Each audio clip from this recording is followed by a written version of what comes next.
On today's episode, I have with me Jim Fuhs. Jim is a Marine Corps veteran turned digital marketing expert and live stream producer. As the co-founder of Dealcasters, he helps creators master live streaming and the Amazon Influencer Program. With years of experience in marketing, podcasting, and live video production, Jim is passionate about helping content creators use their unique backgrounds to build trust, authority, and an engaged audience. Yeah, I noticed that you have a background in the military. How did your military background shape the way you approach content creation today? The United States Marine Corps for about 25 years and actually got to visit Africa, spent some time in Kenya between Nairobi and Mombasa and loved my time there. It's an amazing continent and I'd like to go back again someday.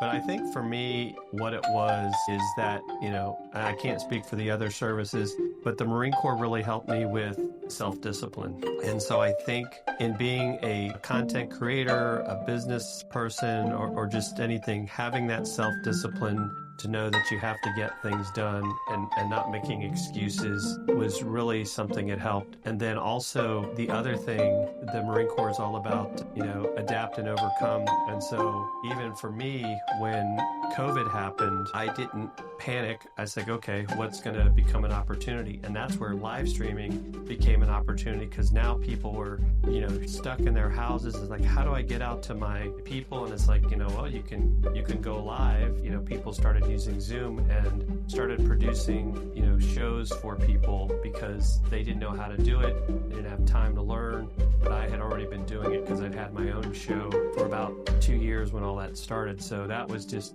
taking those things that we go out and experiment with and turning it into an opportunity.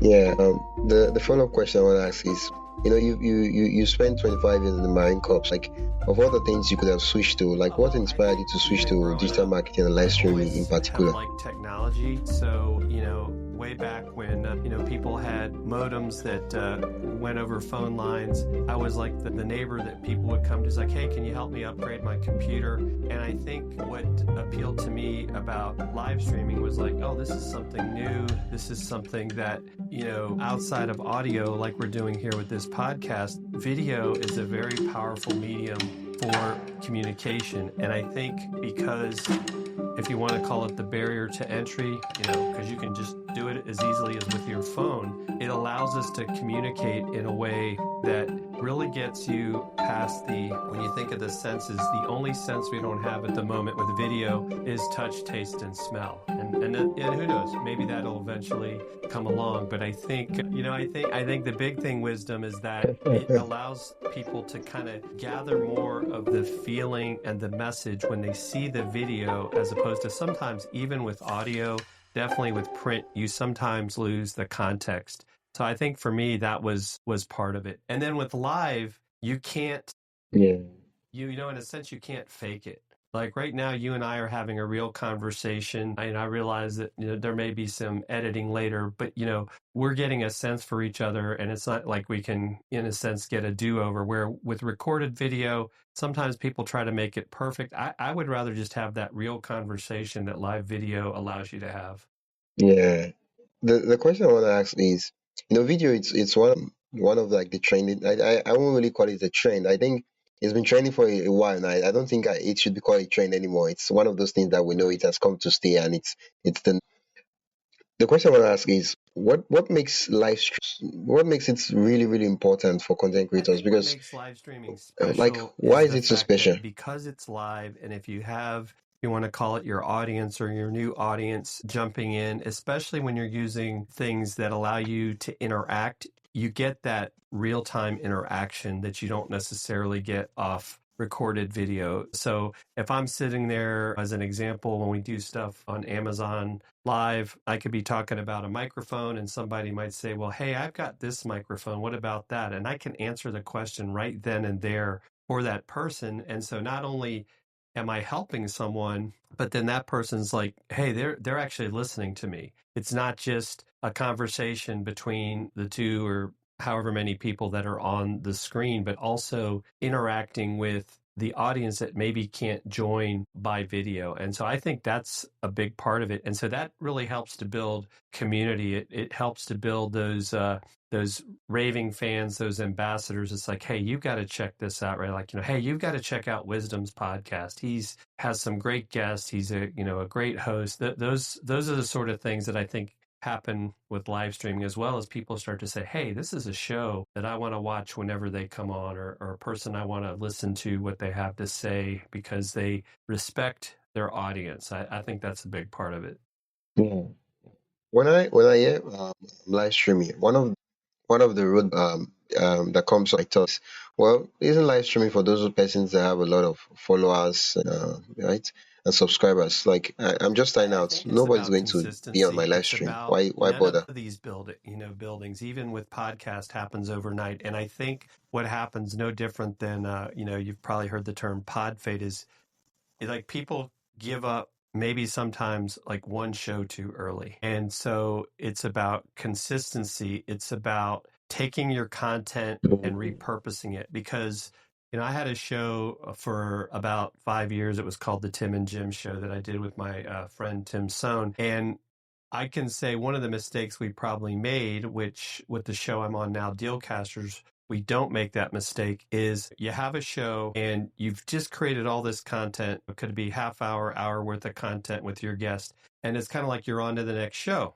But it's like, well, what are you doing with that old content to share it with those people that couldn't make it live, for them to say, oh, that nugget that person delivered, I need to go back and watch the rest of the episode. And so that's where taking those pieces, I mean, even taking sound bites out of this and sharing it will bring people back to say, oh, I want to listen to more. And then they find other episodes that resonate with them. And so then that starts to build that following. But I think we're so many times we're so focused on, I got to get this done and off to the next thing, that we forget, like, well, you know what?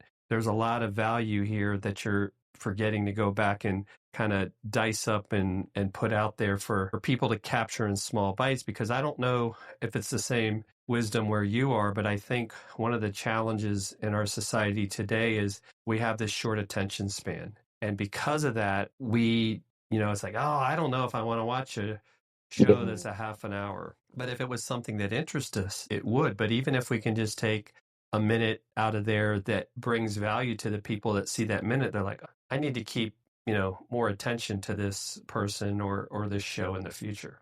Yeah, you explained. What I take away from it is the fact we should treat live streaming like, let's say, I'll give an example. You happen to open a church. Let's say you have midweek services every Friday. Maybe it's the Bible study or something like that. It's 5 p.m. When you start doing the Bible study, maybe nobody shows up, but you keep doing it every week, and eventually, when somebody shows up, they're like, "Oh, every Friday he does this live stream where he gets to answer everybody." So it's more like when you show up, the people will come around, and yeah, consistently. But then you also talked about repurposing, and I'll ask you follow up questions on that. But I just wanted to make sure that Yes, absolutely. the And I scenario I think painted is what part of that you explained. challenge, right, is like the time you mentioned may not be convenient for everyone. And I think sometimes with live streaming, it's kind of the same thing. It's like if I decide that I want to go live every Wednesday, say for like in my case at 5 p.m. my time, well, I may not get you to be able to watch because, like, you know what, it's bedtime for you. And you're like, I'd like to watch it, but I'm tired. I got to get up. And so we're not always going to find the ideal time to go live. And what people sometimes forget about live video is that, people will listen to the replay, just like with the podcast. If this was a live podcast, people may not be able to jump on and listen today, but they might listen tomorrow, or they might listen on the weekend. They might listen while they're traveling. And if you were to get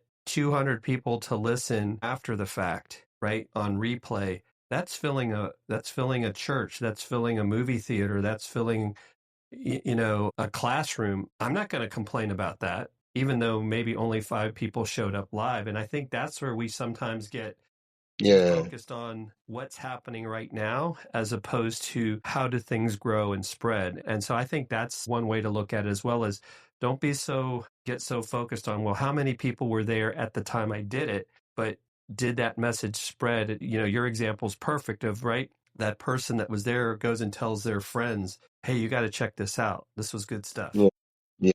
Yeah, earlier on you mentioned some of the benefits of live streaming, like it helps to connect with people, and you talk about some most of the benefits you mentioned were for the listener, the audience, the person consuming the content. I'd love for you to like Yeah, I expand think on the one, it builds benefits the for the creator, the credibility, person doing the live especially stream. if you're in a specific thing. And I think there's also kind of two things. Like right now, you as the host, you're doing a great job as an interviewer getting stuff out for me. But when I like say flip roles and I'm the person doing the interview, I have to remember it's about my guest. So when I run a live stream, Yeah, it's not about me, it's about my guest. yeah, And so I think if your show has a theme, you want to make sure you're bringing people into your studio, so to speak, that are going to add value to those people that are there. But on the flip side, don't be afraid to become a guest yourself, right? Because sometimes I think people think, oh, I need to have a show. And they think, but they yeah, forget, like, well, do you need to have a show to get your message out? Or should you be a guest so that more people learn about you? And I think that's part of it. But I think the other benefits of live streaming, and I think it kind of depends on the topic and the subject you're in. So, like, as an example,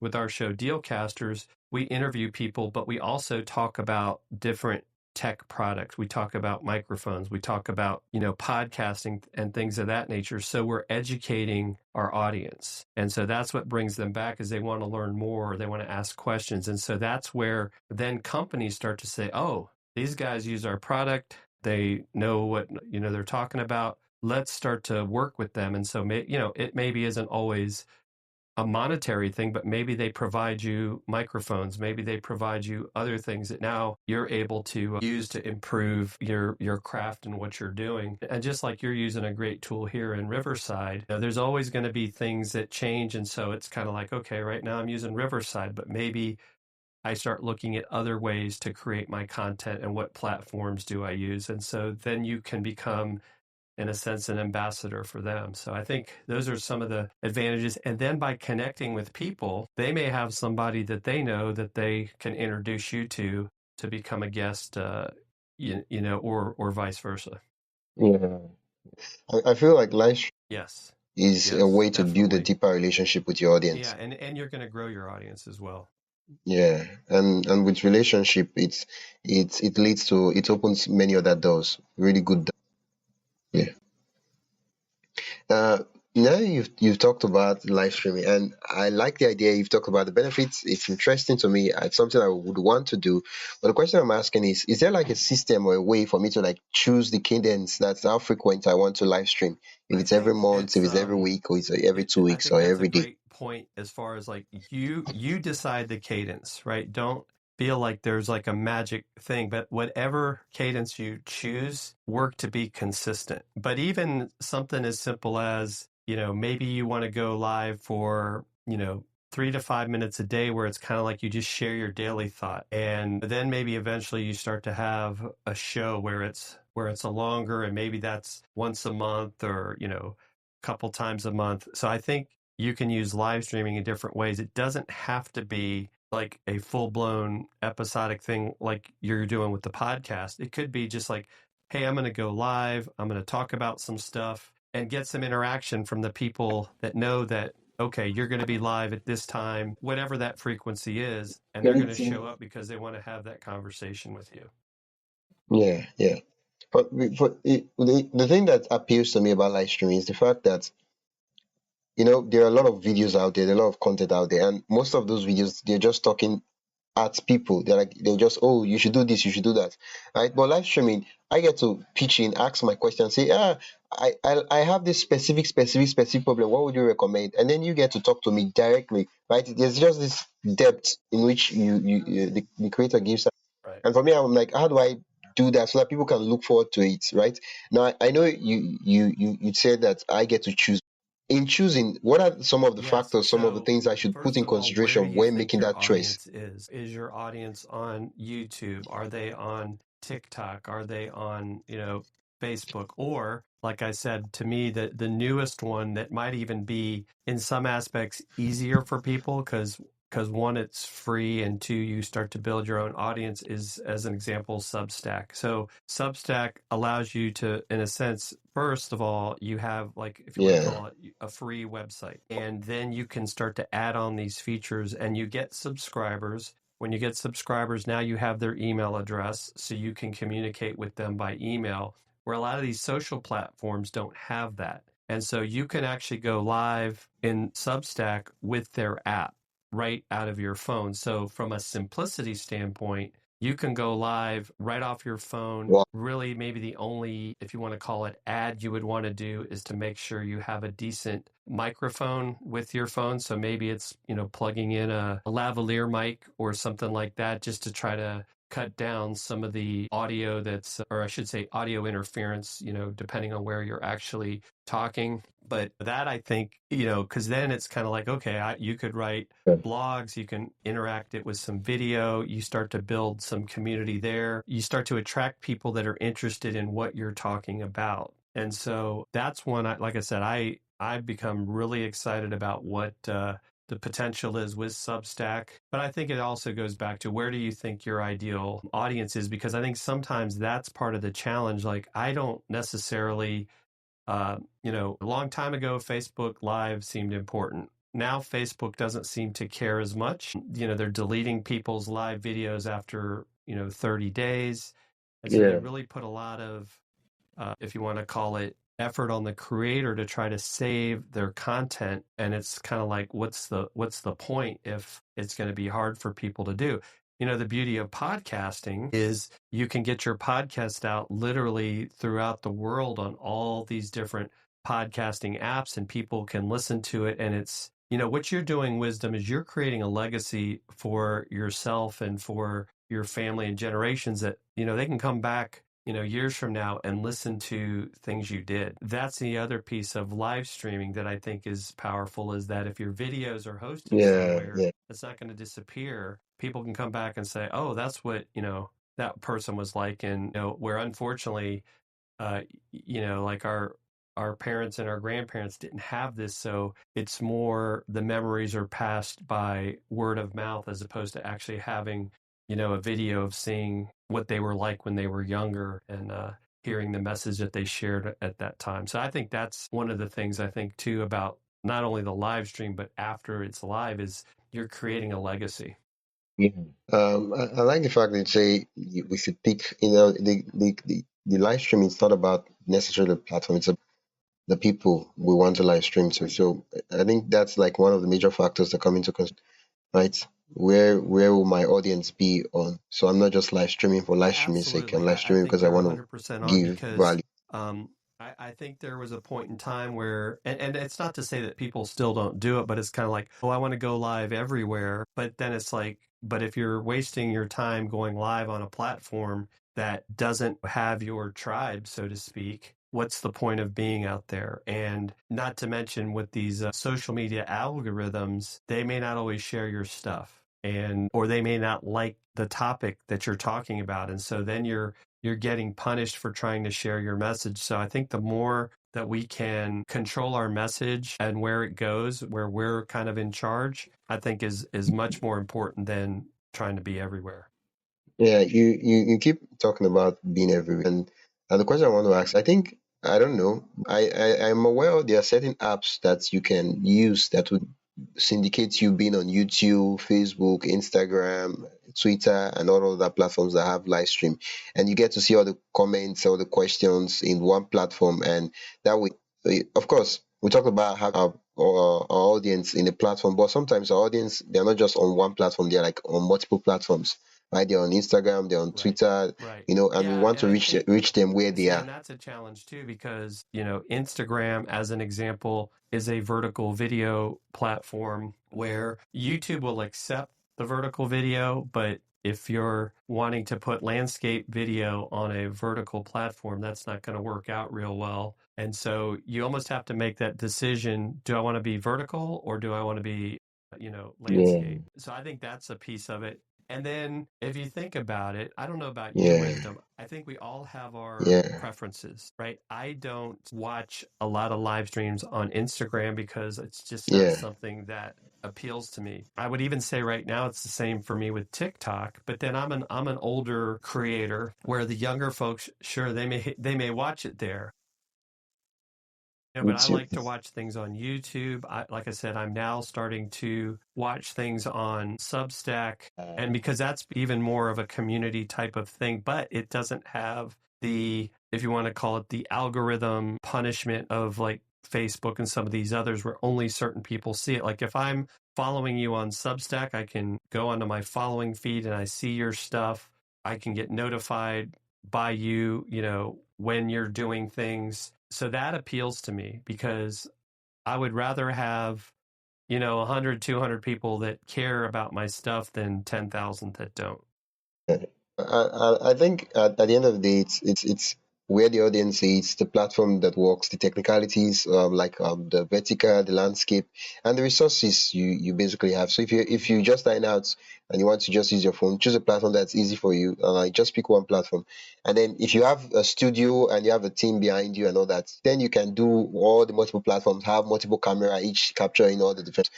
Right. It's just Absolutely. a And matter I of think too, resources, right? Because best use of even resources. you have to think about, where you are. I mean, if you're in a rural area, it may be much harder for you to have the internet that works. And so I don't think there's even anything Uh, wrong with, and some of the platforms will let you do this. You yeah. could record your, if you want to call it video as if, and then play it as if it was live. So you can then upload it to that platform. Yeah, and then Yes. answer questions. Why? Yes.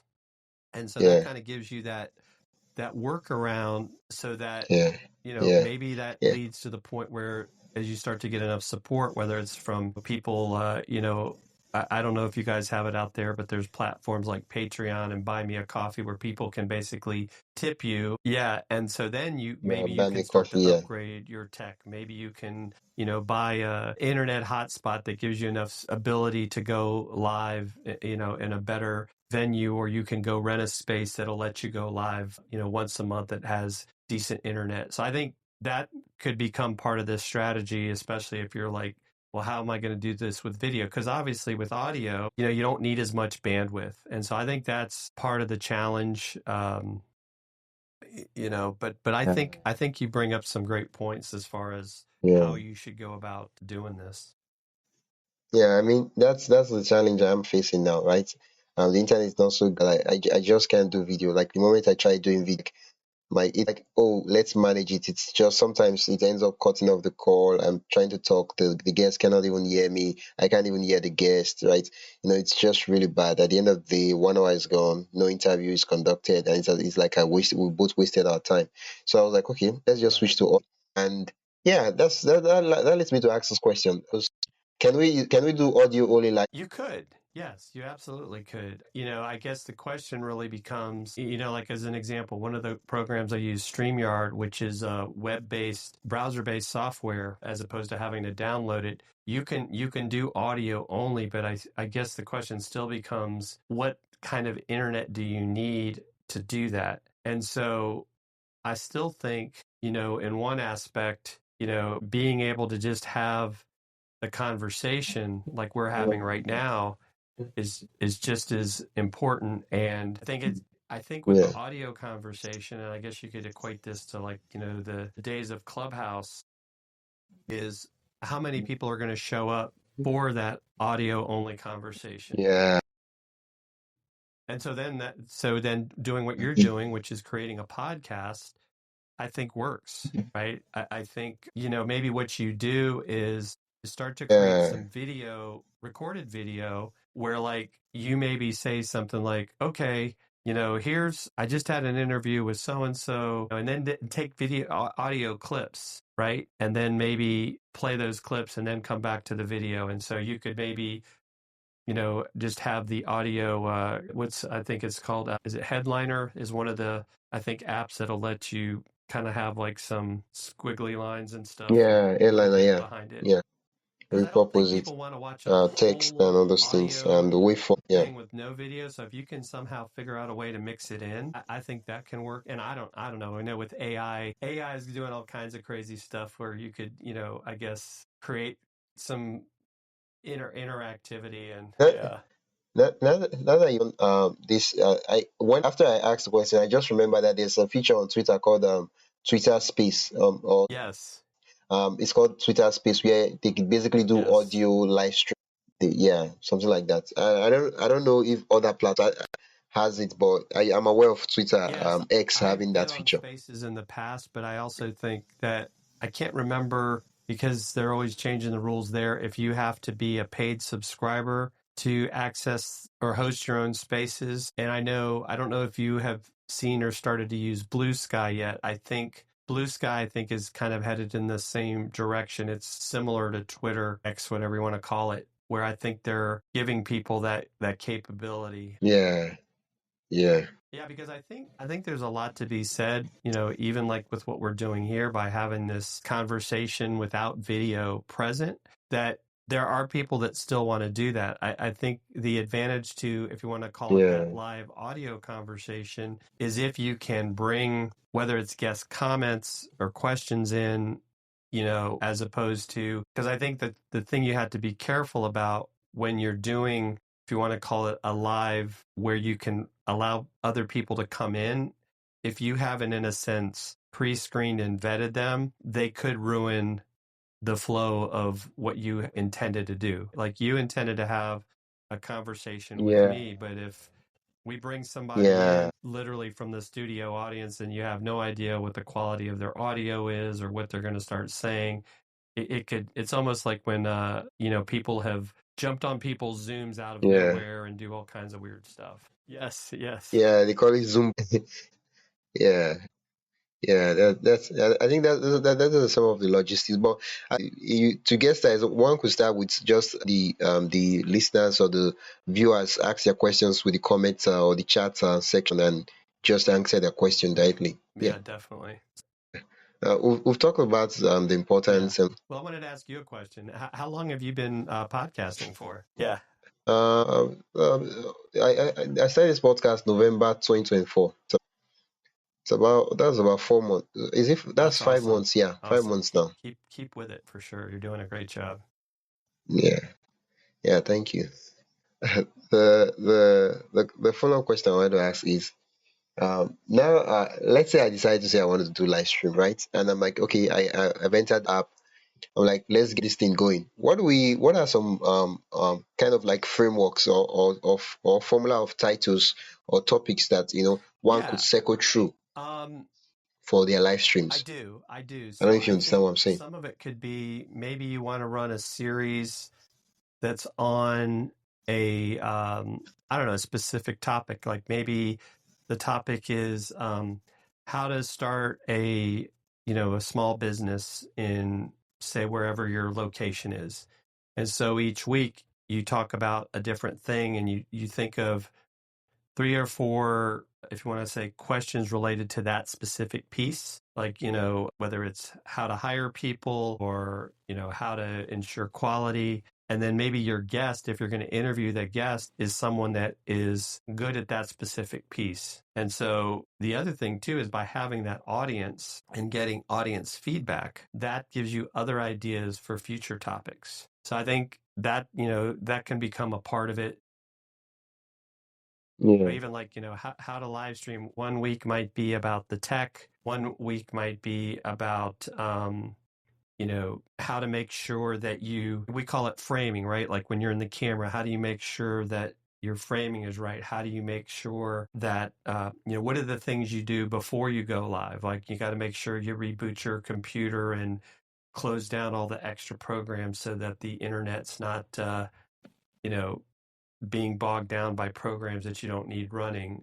Have you tested all, checked your wires, just things like that. So that could even be, a topic, how to create graphics for your show, how to maybe find sponsors, or do you need sponsors? Uh, how do you share your show before and after? All those could just be shows in and of themselves, and you would find someone that's good at that to be the guest to ask them about it. yeah.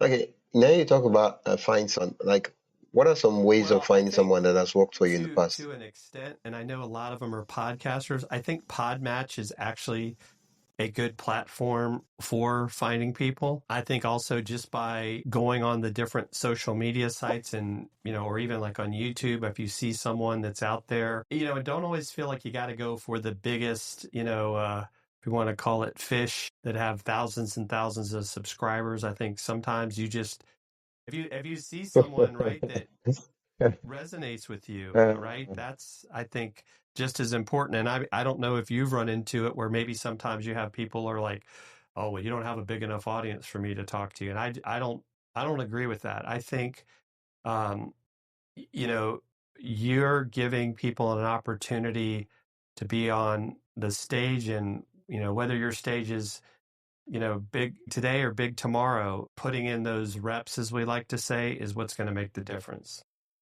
Yeah.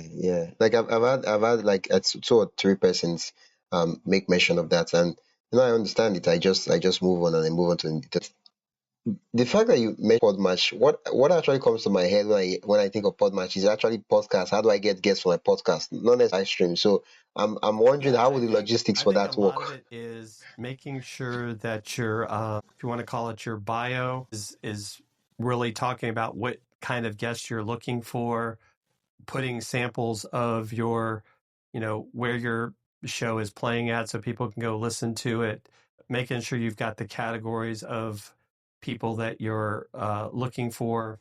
And I think like you did, you reached out to me. And so I think that made a difference. Uh, okay. No, I understand now, like the way you mention it and all that. Podmatch is like a podcasting platform, and at the end of the day, they will always ask you, what's the release link of the podcast episode, and you have to like give them a podcast link, right? That won't be a problem if every of your live stream you get to like edit and chop them up into a good form and then post as an episode on your podcast.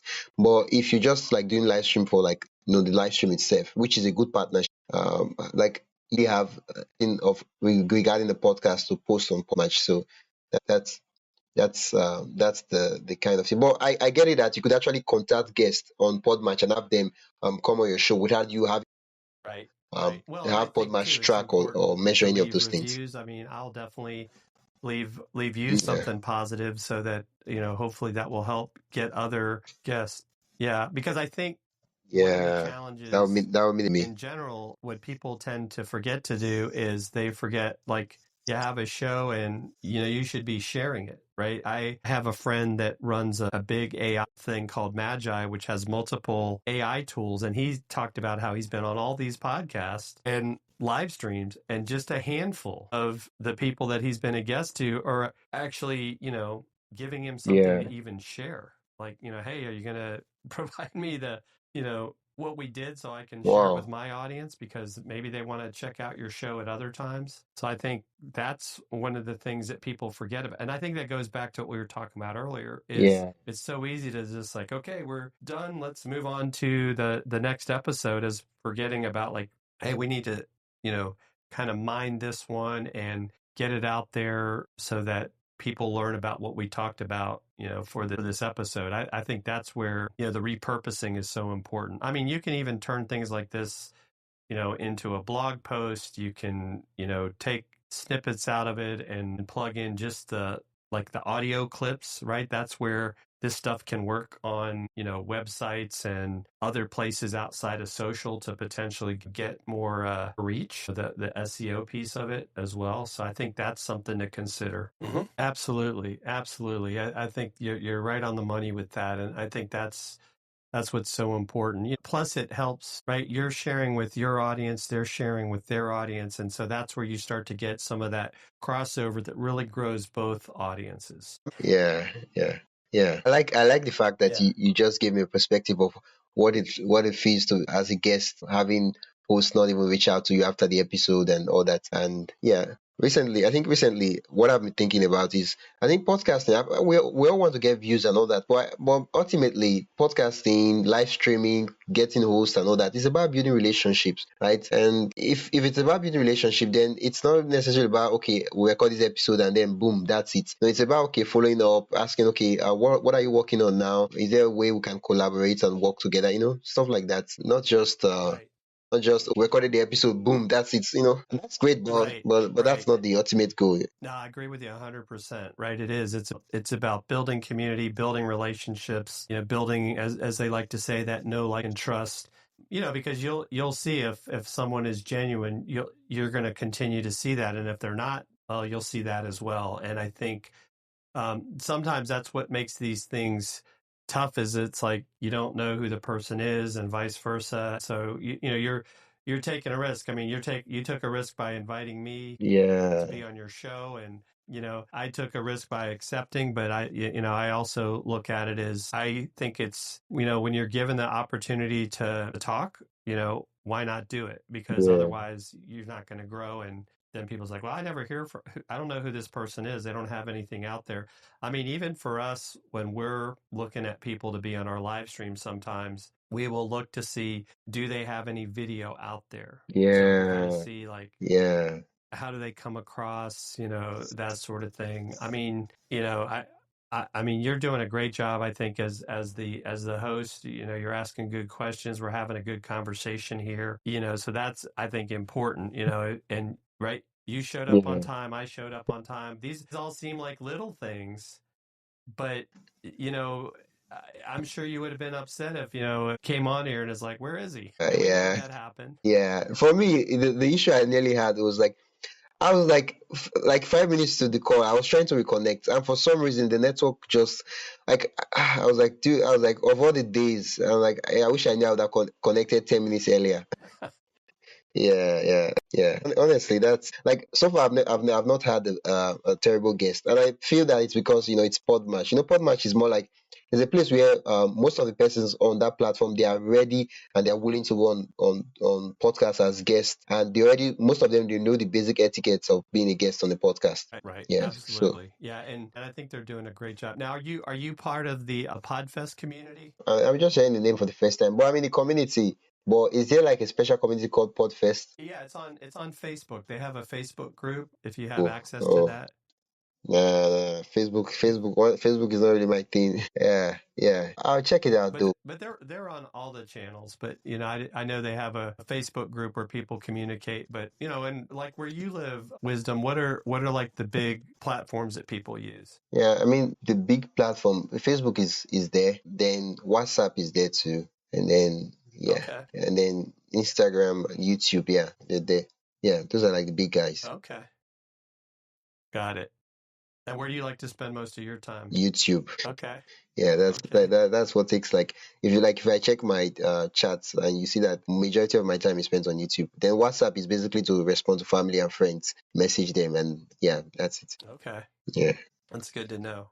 yeah, Yeah, I've ended up spending more time on WhatsApp because I do have, friends that are, I think it's more of an international thing, and it's just easier for people to communicate with WhatsApp than other platforms. yeah. I mean, WhatsApp, it's, I don't know, maybe I've noticed that they're trying to put in some features, but originally WhatsApp is so simple and straight to the point. There's no distraction, like unlike Facebook where you go there, you start seeing stuff, But WhatsApp, you get there and you Right. just message and you're out of there. Yes. Yeah. Yes, exactly.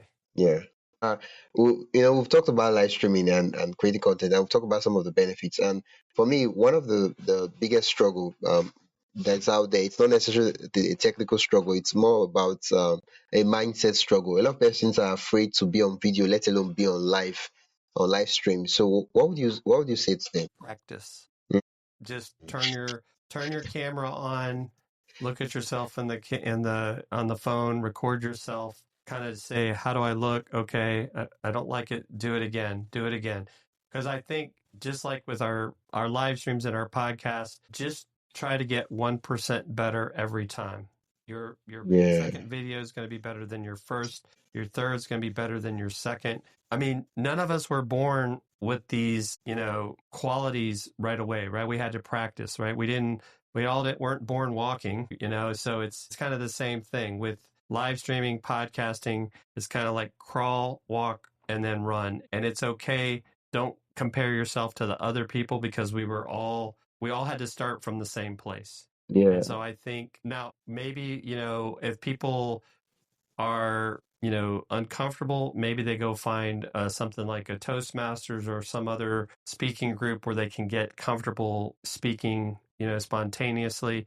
But I think sometimes too, what happens is that people, it's that whole thing of, if you're live streaming, like say by yourself, it's that whole weird thing of talking to a camera with no one there for that like instant feedback. Yeah.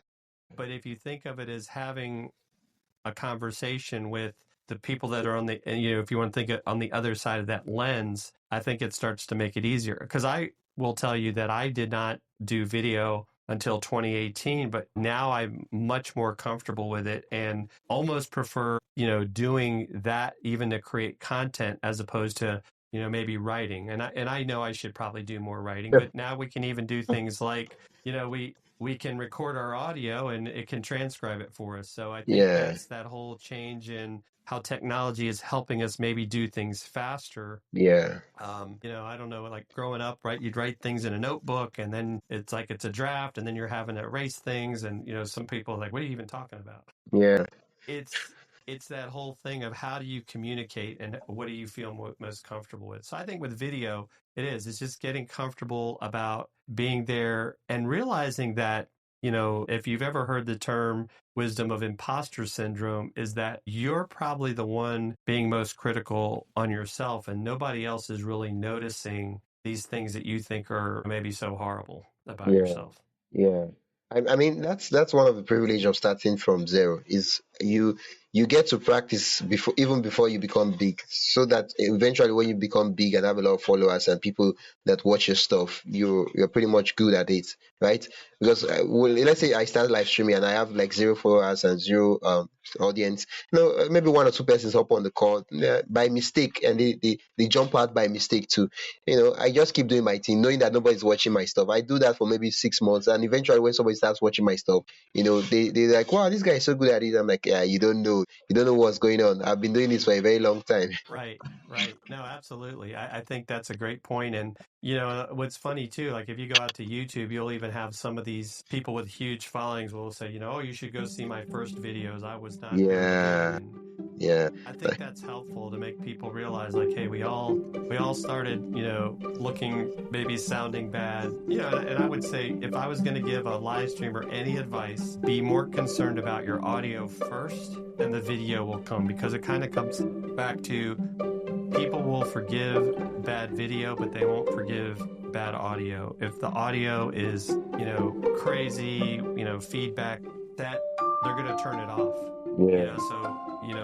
They'll kind of forgive you if your video is not that great. And sometimes even with a video, people are doing other things, so they're listening and not necessarily like watching what's going on in the video unless you're showing them specific that they want to see. Yeah. Just recently, I remember that I had a question, more like a follow-up answer. I did ask you about some of the live stream content we could talk about, and what you did talk about was we should take whatever the core topic that we're discussing is, and then slice it into very little topics, and then use those topics as our live stream topics, right?